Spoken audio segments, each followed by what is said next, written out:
4,700 years ago, there was a full-fledged temple with almost 5 feet tall lingam. We put the Rudrakshaa and showed them how at different places, how the linga behaves differently.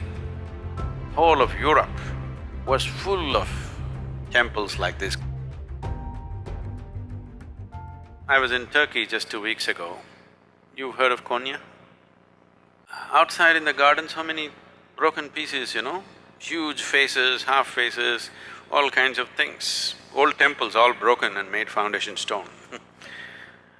So we were just walking through and there in the garden I found about 4.5 feet or more, about 4 feet 9 inches kind of linga, properly created linga, an ellipsoid stone.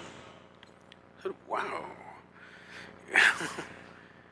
And when we looked at the history and things like that, they said this is almost 4,700 years old. 4,700 years ago, there was a full-fledged temple with almost 5 feet tall lingam which was in worship. And it was consecrated that long ago, still alive.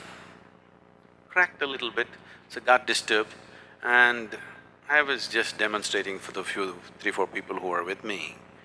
Every point in the linga is different.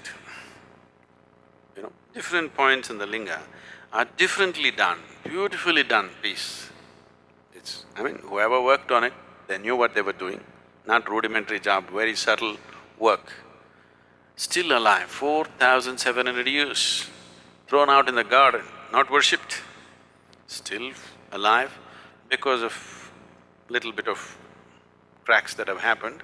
Some disturbances happened to the whole thing, but still there. I just demonstrated, I felt this, and then because they had to see, we put the Rudrakshaa and showed them how at different places, how the linga behaves differently. So, this work has been done in the past plenty, but when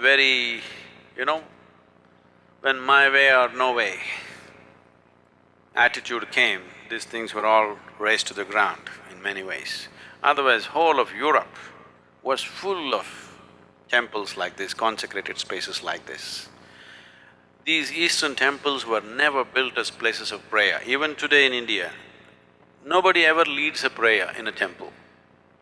You're not supposed to pray or worship, but you're just supposed to sit there and come. The idea was people will go and sit there and benefit.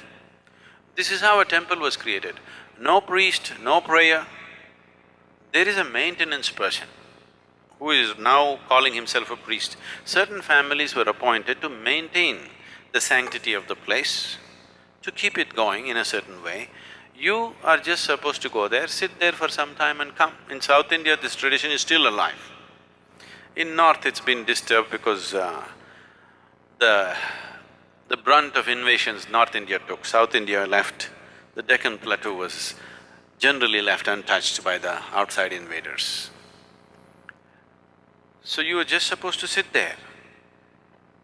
Nobody leads a prayer, nobody teaches you a prayer, nobody says you must do this or that. You just sit there and imbibe this, because these are all consecrated spaces. They created many. All these things were razed to ground.